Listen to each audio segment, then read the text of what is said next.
Hello everyone, කොහමද ඔයාලට? මගේ YouTube channel එකට සාදරයෙන් පිළිගන්නවා. ඉතින් මම අද ඔයාලට ගෙන ආවේ චන්දනලේප ආයුර්වේදිකේ soap එක. මේක ආයුර්වේදී medicated මේ soap එකක්. මේ soap එක ඇත්තටම හොඳ soap එකක්.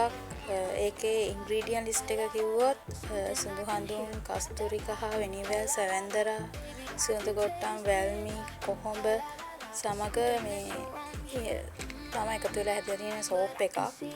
මේක ආයුර්වේද සබන් එක සම මත ඇති මරණු සෛල ඉවත් කරලා තීත්තිමත් සිනිඳු සමක් ලබා දෙනවා. ඉකිලි කිහිලි වෙල්ලවට කළු වෙලා තියෙනවනම් ඒව නැති කරලා සම පැහැපත් සුන්දර වෙනුමක් ලබා දෙනවා කියලා තමයි තියෙන්නේ. මේක ඇත්තටම හොඳ සෝප් එකක්. මේක කී සූට් සිටි ෆාමසි වලින් ගන්න පුළුවන්. ඔයාලා try කරලා බලලා මට result එක කියන්න.